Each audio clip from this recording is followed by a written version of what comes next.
Bem-vindos ao podcast Impacta CWB, um programa para contar histórias de pessoas, organizações e projetos de Curitiba e região que estão criando impacto positivo no mundo. A curadoria e as entrevistas são realizadas de forma colaborativa pelo coletivo Impacta CWB e transmitida em parceria com o canal Universo Curitiba. Eu sou James Marins e hoje vou conversar com a Bettina Pancera, que é sócia fundadora da Associação Mãozinha Verde, e com o Gilmar de Lima, que é cofundador do Hub Mãozinha Verde. Muito bem, que prazer estar com vocês aqui, sejam muito bem-vindos. Muito obrigada. E eu vou começar querendo ouvir um pouco a história de vocês, né? E quero ouvir as duas versões, quero ver se as duas versões vão bater. Mas vamos lá, Gilmar, quando é que foi o aha moment? Quer dizer, o que aconteceu? Como é que é a história? Como é que se chegou aqui? Como é que se chegou no Hub, no Mãozinha Verde? Teve um momento assim especial? Uma epifania? Ou já vinha com você desde sempre? Me conta um pouco disso. Bom, primeiramente, boa tarde, Bettina e James. É um prazer, né?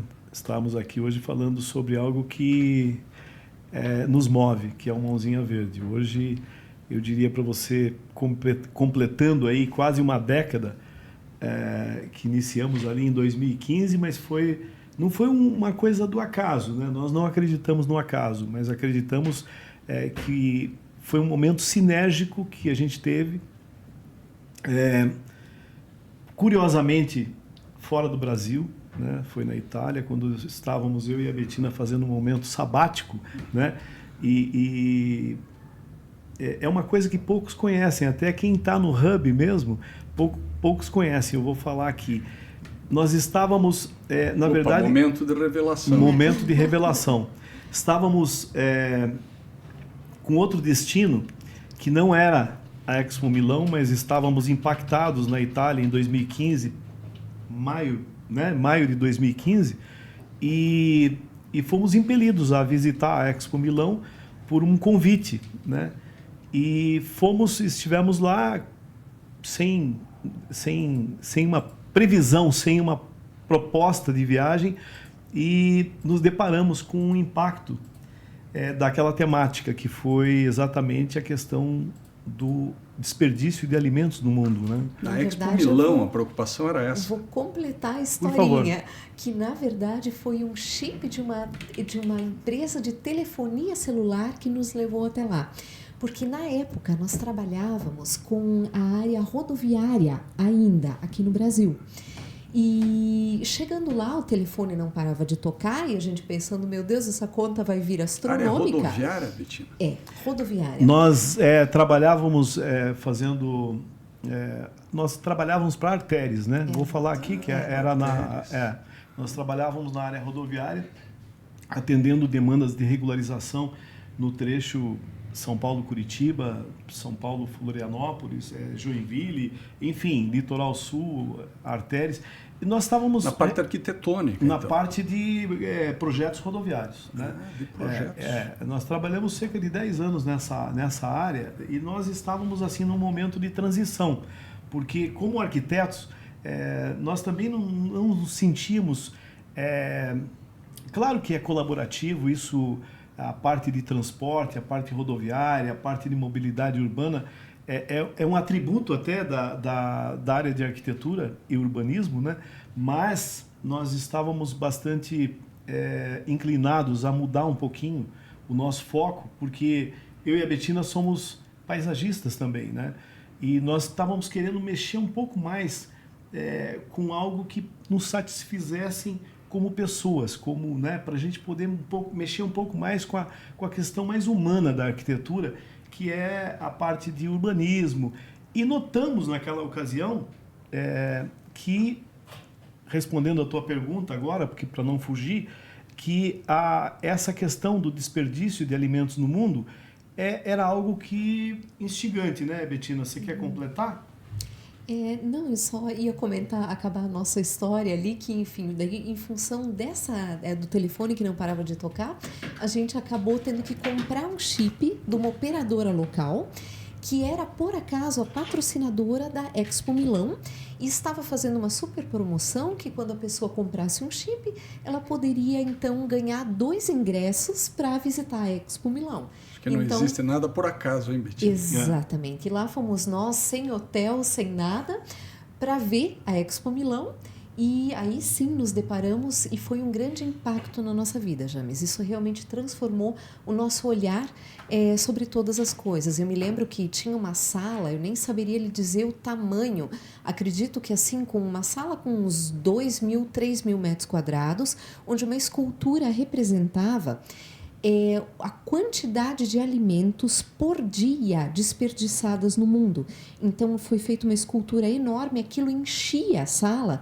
E eu lembro que eu fiquei tão chocada com aquilo ao descobrir que a gente tem um superávit de alimentos na casa ali de 23% na época era isso. Na época, para alimentar a humanidade inteira do planeta. Superávit, e nós temos é bom que a gente ressalte. uma taxa de desperdício na ordem de 60%. É um absurdo. Quando a gente pega a cadeia do princípio ao fim. Só no Brasil, que é um grande produtor de grãos, o desperdício de toda a cadeia de produção e consumo é assustador. É verdade. E daí, então, nós realmente foi a chave necessária para virar todo o nosso proceder dali para frente. Mas né? eu estou surpreso com essa história da Expo Milão. É sempre assim? Eles têm temáticas voltadas? Não, a Expo foi uma exceção? Não, foi só para vocês. Mas não vamos confundir a Expo Milão, o que acontece em Milão com relação a anualmente com essa Expo. Essa foi uma Expo mundial. Existiam 140 países lá, assim como, por exemplo, o que me chama a atenção e que me ressaltou aos olhos foi que a cada Expo mundial sempre houveram marcações extraordinárias nos países que abrigaram as Expos, né? O caso mais emblemático é o caso de Paris, né?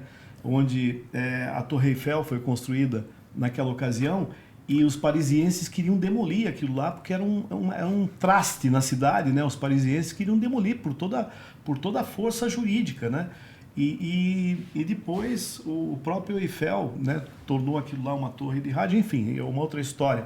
Mas eu acho assim que foi na Bélgica, por exemplo, em Bruxelas, né, aquele monumento que existe até hoje, enfim, foram marcas das Expos mundiais. Em Milão, eu acho que foi algo muito mais representativo, apesar da parte física ainda estar consolidada lá, mas eu acho que a parte mais importante, pelo menos para nós, foi a parte holística, a entrega holística que aquela Expo trouxe, né?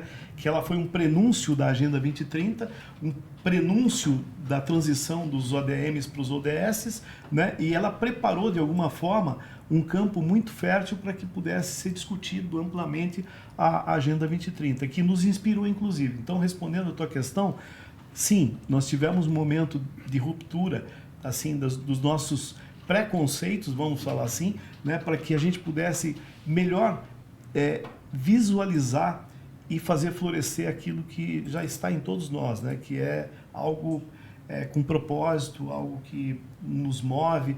E a partir daquele momento lá, eu me lembro bem, eu e a Betina estávamos no trem ainda, né, saindo da Expo Milão e nós falamos, nós precisamos dar uma mãozinha, né, Bê? É isso mesmo. Ah, foi assim? Nós precisamos dar uma mãozinha. Nós precisamos dar uma mãozinha. Depois essa mãozinha ficou verde. Exatamente. Aí virou a mãozinha verde. E aí nós entendemos, começamos a estudar um pouco mais o que eram esses ODS, que estava começando a se falar nisso, né? E aí nós ficamos impressionados com a quantidade de metas a atingir e achamos que seria necessário traduzir isso no dia a dia de uma forma um pouco mais, trazer esse assunto de uma forma mais palpável e mais execuível para as pessoas no seu dia a dia, né? Então nós criamos um método que se chama AEIOU da sustentabilidade. Essas 5 letrinhas, elas dialogam com todas as metas, 169 metas, e então seria água, energia, inovação, orgânicos e urbanismo. Dentro desses eixos, nós procuramos traduzir de uma forma mais, vamos dizer, uma maneira mais fácil para que as pessoas entendam e possam aplicar isso no seu dia a dia, né? Para que todos nós possamos dar uma mãozinha. A gente entende que a mudança só vai acontecer com um conjunto de mãozinhas trabalhando juntas. E essa inspiração do A, E, I, O, U veio logo depois que vocês voltaram para o Brasil? Veio logo depois. Veio logo depois, mas eu acho que assim, foi sendo amadurecida, porque nós falamos do Mãozinha Verde aqui em maio de 2015, falávamos há pouco, em setembro de 2015 foi estabelecida a agenda, nós não entendíamos nada da agenda, assim como não entendemos até hoje muito bem, mas procuramos exercer isso aí com um pouco de afinco, né? Nós já falamos 300 horas a respeito da Agenda 2030 ao longo desses 10 anos. 300 horas documentadas, né? Nós começávamos, como eu falei há pouco, quando nós chegamos de volta a Curitiba e que a agenda nos fez entender que tudo aquilo que nós aspirávamos estava contido na Agenda 2030, nós começamos a debater a agenda com alguns pastéis e alguns cafés ali no Mercado Municipal de Curitiba, né? Então nós criamos um espaço que era meio que o espaço do Mãozinha Verde ali, e aos sábados era uma reunião aberta, né? As pessoas que circulavam por ali sentavam e falavam: o que está acontecendo aqui, né? Nós estamos discutindo a Agenda 2030, né? O que é isso? E nós também não sabemos, mas vamos conversar aqui, né? Então vamos lá. E começamos com isso, e por ali passaram muitas personalidades curitibanas, né? Como o Marcelo Almeida, o Gien, enfim, pessoal da área ambiental, da área social, enfim, da área política, de várias religiões também, de vários credos, enfim. Nós acabamos criando o Hub meio que ali nas mesas do Mercado Municipal de Curitiba. Fizemos 46 reuniões lá, ininterruptas, todos os sábados, semanalmente, às 10 horas da manhã. Nós começávamos às 10 e terminávamos ao meio-dia. A Betina não aguentava mais, né? E o público se renovava? Se renovava porque... Tinha alguém que voltava? Olha, eu tive uma pessoa a quem eu agradeço muito, que é o Breno, né? O Breno era uma coisa assim, eu até faltei algumas reuniões, mas ele nunca faltou. Ele foi um camarada assim, um assíduo, campeão da assiduidade. E por lá ficamos até que fomos impactados pela pandemia. Aí migramos para a área digital. Entendi. Quer dizer, o Hub era na pastelaria. Era nas mesas do... pastéis. Movido a pastéis, nas mesas do Mercado Municipal. Aí veio a pandemia e virou um Hub digital. Não digital, mas nós, na verdade, o Mãozinha Verde sempre pensou não em protagonizar, mas em mudar um pouquinho a estrutura das coisas como elas se faziam. Eu queria sair do WhatsApp, eu detestava grupos de WhatsApp nessa época aí. Eu falei, não é possível mais que nós não possamos tomar um café olho no olho e bater um papo, né? Então esse foi o objetivo principal. Depois eu achei que eu fui comido literalmente, devorado pela mídia digital, e isso infelizmente não se consolidou. Outro ponto que muito nos atraía, um pouco antes desse momento sabático que eu lhe falei, que deu origem ao Mãozinha Verde, eu e a Betina trabalhávamos na área rodoviária, mas muito focados, já há cerca de 15 anos, focado na questão da acessibilidade também. Então nós trabalhávamos muito com pessoas com deficiência e tal, e nós notávamos que em Curitiba, apesar de termos muitos amigos com determinado tipo de deficiência, essas pessoas não tinham um destino próprio na cidade. E nós queríamos, naquela ocasião lá, criar um destino para que as pessoas com deficiência, de uma maneira geral, elas pudessem se reunir e discutir temas que são da atualidade, né? E que nos afetam, né? No dia a dia, no cotidiano. Então, a questão da agenda, dos Objetivos de Desenvolvimento Sustentável, nos pareceu que era um conteúdo bastante rico para a gente poder discutir e ter esse destino. Tanto que a primeira reunião que nós fizemos no Mercado Municipal, nós fizemos uma reunião, chamamos pessoas emblemáticas da cidade, mas pessoas também representativas na área de acessibilidade, que eram, então nós fazíamos nas nossas reuniões, James, temáticas. A primeira reunião foi de acessibilidade. A madrinha do Mãozinha Verde é ninguém mais, ninguém menos, que inclusive está no grupo até hoje, né? Uma pessoa que é amicíssima hoje, é a Silvana Cambiaghi, que ninguém mais do que autora do livro Desenho Universal, que é a Bíblia de Acessibilidade no Brasil. Ela que foi secretária de Acessibilidade, diretora de vários órgãos, e hoje ela é uma pessoa icônica, está na ABNT, ela foi uma das mentoras da NBR 9050, que determina todas as questões legais. Pois é, mas afetas. Eu queria entender, Bettina, vocês eram um casal que atuavam numa área dura.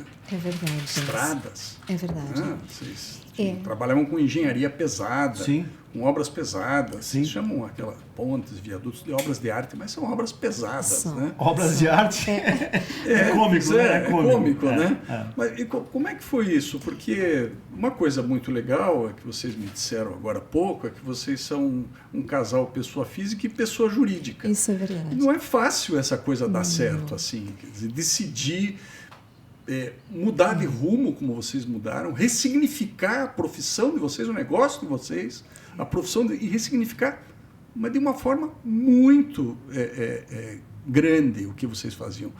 Como é que é isso? Isso foi ao mesmo tempo? Tudo isso foi por causa do desperdício de alimentos?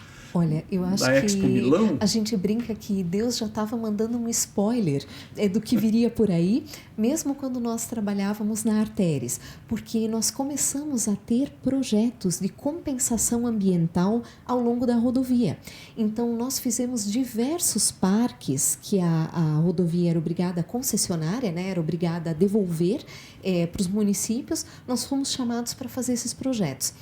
Eu já era paisagista desde 2002, apaixonada pela área, questão ambiental, plantas e tudo isso, e passei a me realizar ainda mais podendo fazer esses projetos de parques. Então, dali para o que viria depois, até que não foi um salto tão grande, porque acho que o nosso olhar já estava direcionado para essa questão de fazer a diferença, de trabalhar em projetos que realmente impactassem e trouxessem algo de positivo, né, para a vida das pessoas, que é o que as áreas verdes trazem, que é o que a revitalização de espaços traz, né? Porque as estradas normalmente são a antítese do urbanismo, exatamente, né? A antítese do paisagismo. Sem dúvida, sem Elas dúvida. atravessam, rasgam às vezes pequenas cidades, Sim. a gente vê isso Sim. acontecer. É verdade. E deve ser um conflito muito grande se você tem essa preocupação. Não tenha dúvida, Sim, são feitas para carros. Eu acho nós... que a resposta nos foi dada por você, né? Não precisamos, é exatamente isso. É isso aí. Tudo isso nos trouxe um momento de reflexão, né? E que... Agora, a questão da ressignificação, ela é diária, né? Nós entendemos assim, que ela é um exercício diário. Você tem que fazer, tem que ressignificar as coisas, né? Essa parte aí é o que mais... O maior entendimento que nós tivemos é que a cada dia nós precisamos ressignificar não só o conceito, mas as ações, né? A consciência que nos leva à atitude.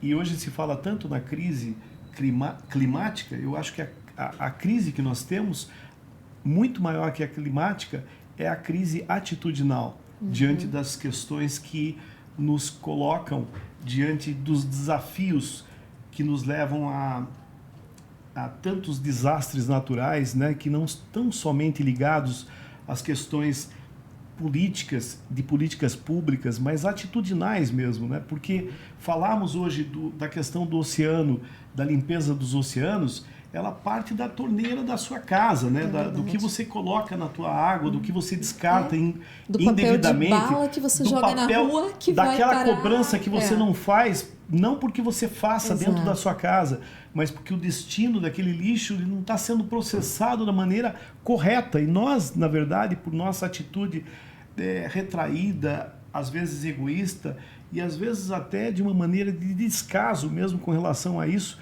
ou então de desconhecimento, que é aquilo que nos leva a ter um pouco mais de confiança e de consciência, né, com relação ao resultado das nossas atitudes. Então, eu acho que o grande desafio, eu acho que desse momento que nós vivemos, é o desafio atitudinal, né? Mais do que políticas públicas, porque as políticas públicas são feitas por nós, né?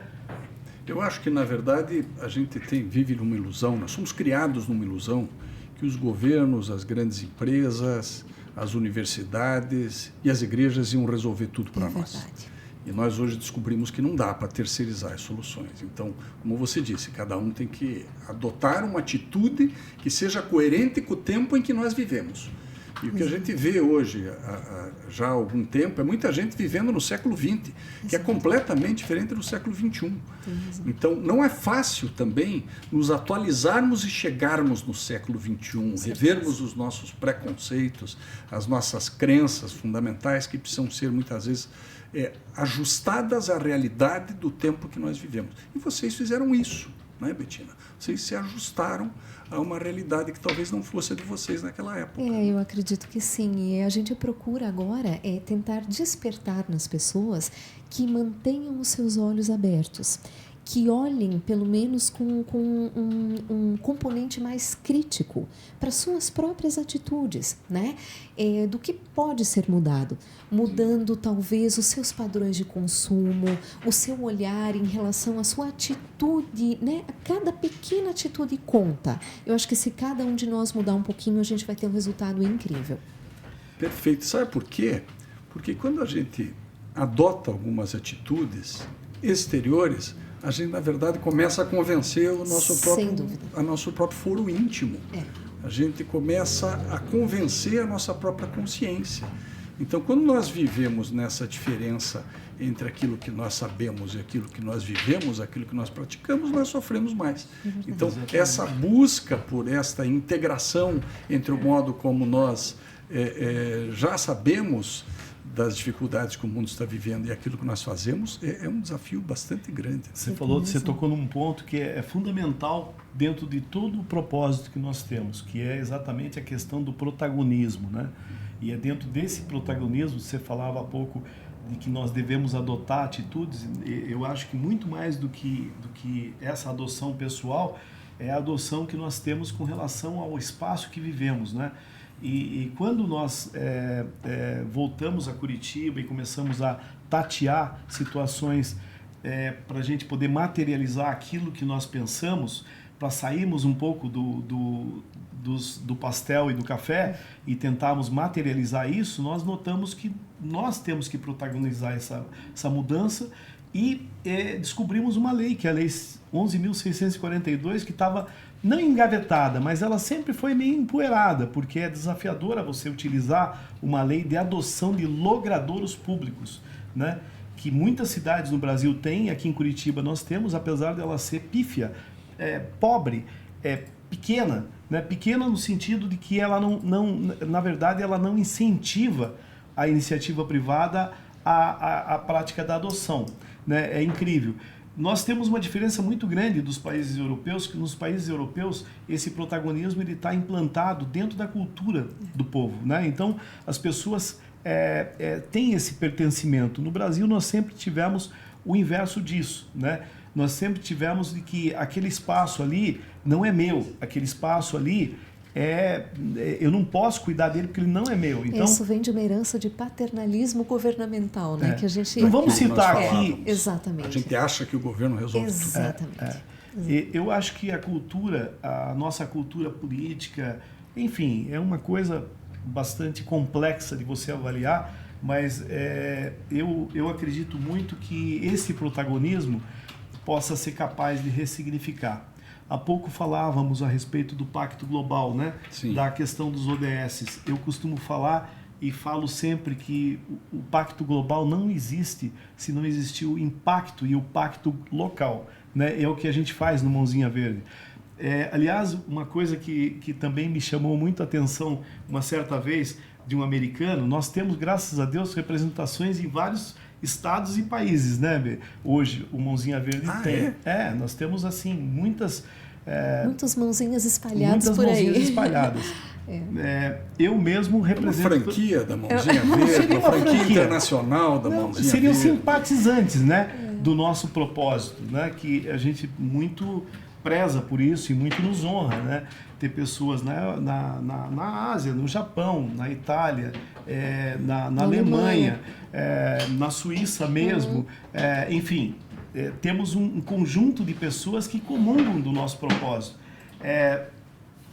Nosso propósito é simples, ele é baseado, como a Bettina falou, em 5 eixos. O nosso A, E, I, O, U da sustentabilidade, através dos quais nós dialogamos com todas as metas da Agenda 2030 e é o nosso acrônimo, Água, Energia, Inovação, Orgânicos e Urbanismo.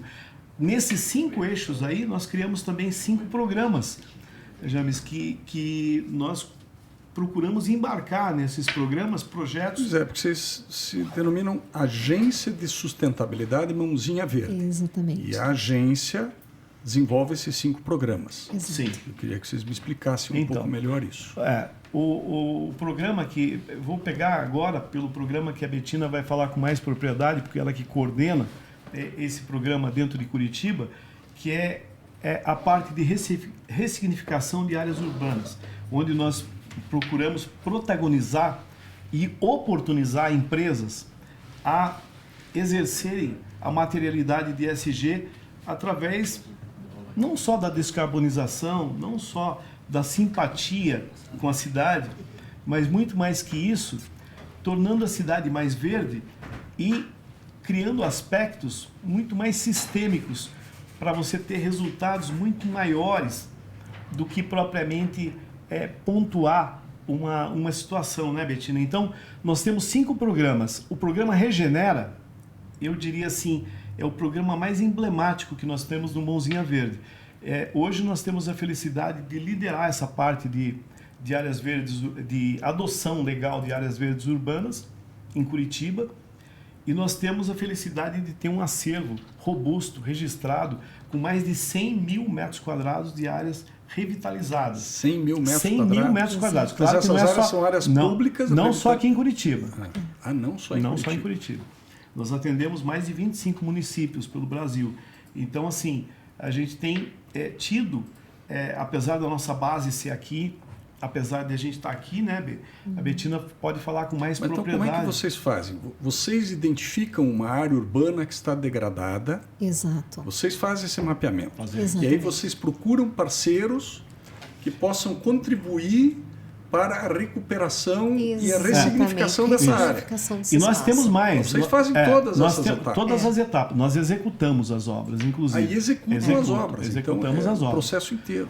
Então, assim, se você mora em Curitiba, naturalmente você conhece muitas das nossas praças. Graças a Deus, nós temos uma felicidade de falar assim que os resultados são magníficos na área de melhoria de segurança pública, melhoria da qualidade de saúde e bem-estar no entorno, melhorias não só de valorização imobiliária, melhorias dos mais diversos aspectos.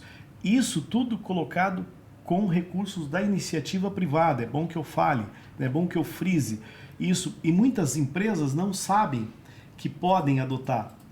E não são só praças, jardins e parques que você pode adotar. A Lei 11.642 na cidade de Curitiba estabelece que qualquer logradouro público é passível da adoção.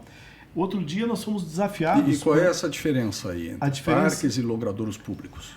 Logradouros públicos é tudo que é público na cidade, é uma calçada. Nós não adotamos ainda uma calçada. Mas outro dia fomos desafiados, James. Não, mas as calçadas de Curitiba estão mudando. Estão mudando. Tem visto assim, urbanisticamente tem havido uma mudança também. Precisam ser mudadas. Precisam, né? Exato. Mas um caso bem interessante foi da adoção da primeira passarela de pedestres, que foi adotada por uma construtora aqui de Curitiba, próxima ao Couto Pereira. Era uma área onde, infelizmente, tinha bastante insegurança, né? Uma área bastante escura. Imagino, né? Ali Couto Pereira também, né? Não podia ser pior, né? Poxa, nem vou me manifestar. Nós somos curitibanos. Somos verdes, mãozinhas verdes, James, não esqueça. Vamos mudar isso para mãozinha preta e vermelha. Não tem problema. Nós estamos aqui do outro lado do balcão e continuamos sendo Curitiba. Né? Mas aquilo ali é uma área irrecuperável. Vamos lá, vamos galgar para isso. Ali, né? olha, foi muito interessante a transformação desse espaço, que era um espaço bastante cinza também, era só concreto, não tinha graça nenhuma.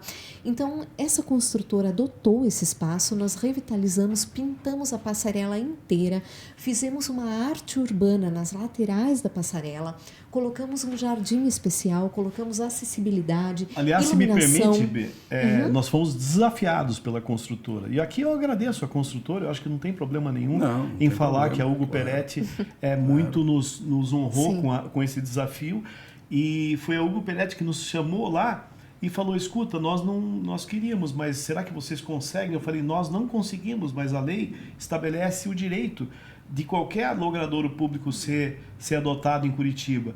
Aí eles falaram, puxa, mas nós temos que... Eu falei, olha, só existem benefícios urbanos numa adoção. Então, o processo de adoção... Mas tem benefícios fiscais também? Não, por isso que eu te falei que a lei era tão pífia e tão pobre, porque ela ainda não oferece incentivos, né? Nós estamos trabalhando com um grupo de vereadores amigos do Mãozinha Verde, que aliás fazem parte... Mas a empresa pode colocar uma publicidade dela ali? Também não, coisa, também é restrito. Aquela coisa de que esta praça, este logrador está sendo mantido. Exato, é um pequeno totem nos padrões da prefeitura, onde pode constar o nome da empresa, apenas isso. Mas qualquer outra menção a logotipo... Isso é bom, né? Logotipo não pode. Né? Não pode. Então... Existem algumas restrições, mas nós estamos trabalhando, né, muito fortemente para que isso mude. Nós estamos avançando muito mais positivamente em algumas cidades que não fazem parte da grande Curitiba. Municípios fora do estado do Paraná, nós estamos tentando avançar com muito mais facilidade na melhoria de uma lei. E hoje... depois de 5 anos trabalhando com o Regenera, nós estamos agora levando de uma maneira itinerante esse projeto. Então, o que o Mãozinha Verde está fazendo nesse momento aqui? Iniciando um processo de capacitação das câmaras municipais, dos vereadores, para mostrar não só o benefício que a gente validou aqui em Curitiba e que a gente tem um case já estabelecido com indicadores verdes, com melhoria de saúde, com melhoria de bem-estar, com contribuições substanciais para tornar Curitiba a cidade, manter Curitiba a cidade mais verde, que é o que nós fazemos. Aliás, para resumir numa frase, o Mãozinha Verde faz a reconexão com a natureza. A reconexão do cidadão com a natureza. Esse é o objetivo maior que nós temos no Mãozinha Verde hoje, né? E isso é muito sistêmico, né? Agora, a questão do Regenera... Se tivéssemos, como bem falou o James, e a Betina sabe disso também, porque nós buscamos isso cotidianamente, é exatamente a questão do incentivo, né? De melhorar para que a empresa chegue, mesmo que ela não esteja no DNA dela, ela enxergue esse benefício fiscal com motivação, né? Porque os resultados... precisa ser mais divulgado, né? Mais difundido. Exatamente. A gente realmente não costuma conhecer esse tipo Então, de assim, é bom que eu fale, e essa oportunidade de falarmos aqui, eu acho que também oportuniza ao entendimento do que é uma adoção. A adoção ela é tão complexa quanto você adotar uma criança também, sabe? Então, assim, é complexa. Por quê?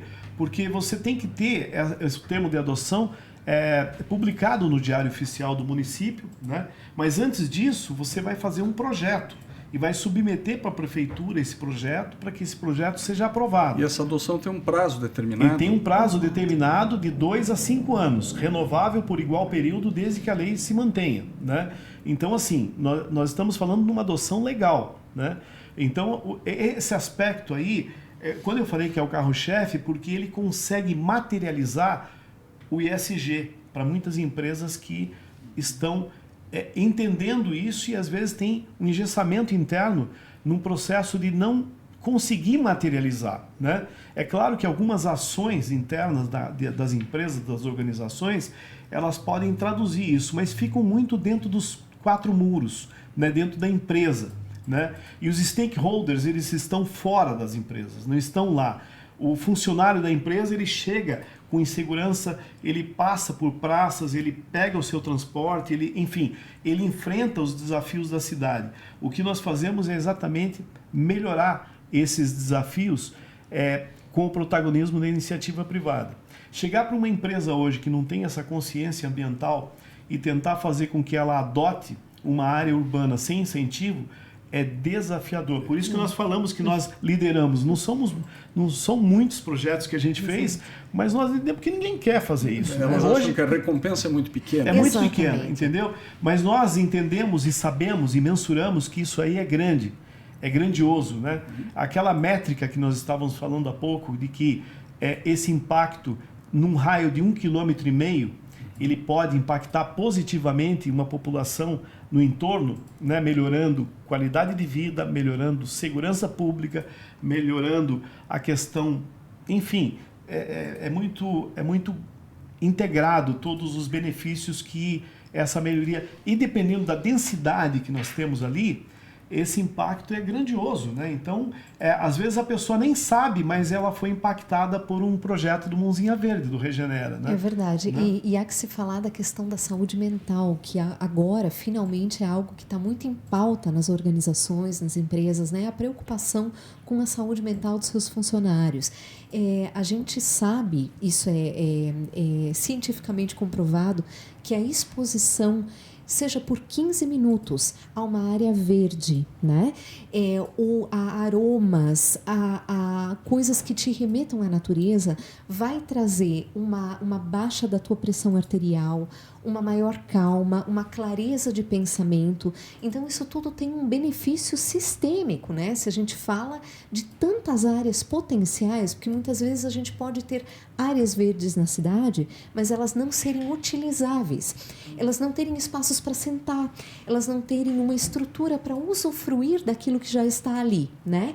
Então, o que a gente procura é juntar as duas coisas, aproveitar as áreas que já existem ou melhorá-las para que a população possa usufruir disso e ter os benefícios também, né? E do ponto de vista das mudanças climáticas, vamos falar um pouco de um tema macro, né? A gente viu o que aconteceu agora no Rio Grande do Sul, centenas de municípios sendo afetados de uma forma terrível por chuvas e por enchentes. Sim. Porto Alegre, inclusive, sofreu brutalmente esses efeitos. E hoje a gente tem ouvido falar muito em cidades esponja, em parques que executam a função de atribuir mais resiliência climática aos territórios, às municipalidades. Como é que nós estamos hoje? E qual é o papel também da iniciativa privada nisso? Isso é só papel do poder público cuidar disso? A iniciativa privada tem algum papel nessa resiliência climática? Como é que funciona isso? Olha, nós temos a sorte de morar numa cidade que já tinha um olhar precursor aí desde os anos 70, né, nesse assunto. Se a gente lembrar que o Parque Barigui e o Parque São Lourenço foram criados na época justamente com essa função de absorver as cheias do Rio Barigui, enfim, que ali acabavam inundando toda a área circundante. Então, Curitiba já tinha esse olhar naquela época, veja só. E eu acho interessante citar um botânico japonês que também nos anos 70, chamado Akira Miyawaki, ele dizia que qualquer área é válida. Então, áreas a partir de 100 metros quadrados, você já pode promover um reflorestamento urbano. Ele tinha uma técnica, inclusive, de plantar 5 vezes mais árvores do que habitualmente se faria num projeto de reflorestamento normal, né? E ele comprovou que essas árvores cresciam muito mais rápido e o benefício ecossistêmico delas era sentido e utilizado muito mais rápido.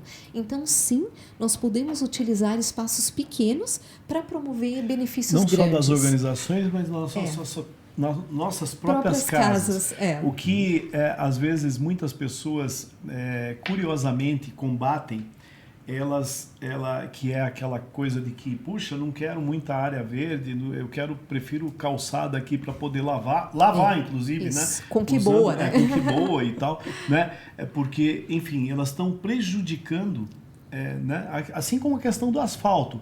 Apesar de que eu vou colocar aqui uma questão de que existem tecnologias hoje para você fazer asfalto. drenante, né? Existem produtos hoje no mercado disponíveis que podem tratar a questão da mobilidade urbana, a questão da acessibilidade urbana, também nas calçadas e nas vias públicas, de uma maneira drenante. O que se faz hoje nas cidades hoje é impermeabilizar, tornar uma casca, né? Além do que, falando no paralelo ao seu destaque que hoje nós vivemos aí com relação ao Rio Grande do Sul, é claro que existem muitas respostas e muitos culpados, né? Somos todos culpados, né? Na verdade, pelo reflexo que isso está tendo, né? Eu acho que existe uma corrente que fala que isso era inevitável. Eu acho assim que nós podemos acelerar ou diminuir o processo, né? Eu acho que o que nós estamos fazendo é acelerar o processo. Nos últimos anos, nas últimas décadas, no momento pós-industrial, nós avançamos muito com relação a essa deterioração, essa inconsciência ambiental, e isso trouxe até um estigmatismo de que essa questão é deles, não é nossa, essa questão, e ninguém assume a paternidade e a responsabilidade dos seus atos com relação aquilo que faz, né? Então, desde uma dona de casa, nós como arquitetos, mas o médico também. A Bettina citou ali, graças a Deus nós tivemos um arquiteto chamado Jaime Lerner, que olhou para a cidade e pensou a cidade ideal, né? Não quero aqui fazer alusão a esse ou aquele, mas nós precisamos sim de políticas públicas adequadas às cidades. O que a gente está fazendo no Mãozinha Verde é tentar contribuir pontualmente, de uma forma contributiva, mesmo que pequena, para as áreas verdes, mas para que existem muitos jargões hoje no mercado, né? Eu sou meio contra isso, né? Cidade esponja, né? Sabe, existem métodos que a gente pode hoje colocar. Eu não preciso ter uma casa esponja, mas eu preciso ter conceito, eu preciso ter conhecimento de que os impactos eles podem vir através das nossas atitudes. Ou no mínimo respeitar a lei, porque leis existem, o que muitas vezes falta é que as pessoas individualmente também as respeitem, como esse caso que o Gilmar citou, que a gente mais vê fazendo projetos residenciais, por exemplo, ou para condomínios, é que existe uma taxa de permeabilidade Sim. que é recomendada, não só recomendada, mas que é lei. Obrigatória, né? Obrigatória. E o que mais acontece são pessoas dizendo para nós, depois que passar a fiscalização, daí eu vou colocar uma calçada aqui, eu vou fechar. Então, essa consciência individual não existe, né? Voltamos ao mesmo assunto, né? Puxa vida, a gente já está chegando no final aqui. Que pena. E eu tenho que fazer, uma pena, e eu tenho que fazer sempre aquela pergunta que eu faço no final, que eu gosto de fazer, que é a seguinte, quero a resposta de cada um de vocês. Qual é o legado do Mãozinha Verde para a nossa cidade de Curitiba? Eu acho que o legado é a mudança do olhar. Se algumas pessoas já passarem a olhar para si próprias e para o outro de forma diferente e se entenderem como parte de um todo, para mim, a minha missão já está cumprida. A resposta ela pode ser dada. Aliás, ontem ainda eu estava notando que aqueles pastéis que comíamos lá no mercado municipal surtiu efeito, porque a pastelaria, e aqui eu faço um spoilerzinho da pastelaria da Janete, que é o melhor pastel de Curitiba, mas a Janete, ela começou a tornar a pastelaria dela sustentável por causa das nossas ações lá no mercado municipal. Então ela passou a fazer compostagem, ela passou a utilizar a destinação do óleo corretamente, aboliu os canudinhos plásticos. Então, assim, eu acho que tudo isso aí é um processo que a gente possa... É uma jornada. São mãozinhas. Então, são mãozinhas verdes, né? Hoje nós temos aí um conjunto de mãozinhas verdes e eu acho que esse é o maior legado que nós poderíamos deixar. Só que nós estamos deixando muito mais que isso, porque nós estamos materializando formas de melhorar a questão da saúde plena. não é só a saúde mental, é a saúde emocional das pessoas, é a saúde física, é a saúde espiritual delas através da reconexão com a natureza. Então eu acho que isso é que é o maior legado do Mãozinha Verde. É né? verdade. Bem, Gilmar, Betina, muitíssimo obrigado. Passou muito rápido, o que é uma pena. Vamos voltar aqui mais vezes para continuar Muito com essa obrigada. conversa. Precisamos de muito mais mãozinhas verdes como as de vocês. Obrigada Grande pela prazer. oportunidade, James. Obrigado, Agradecemos Mãozinha muito. Verde. Você também é um grande Mãozinha Verde. Breve. Isso. Um prazer falar com esse casal extraordinário Obrigada. de empreendedores sociais. Muito obrigada. Obrigado, James.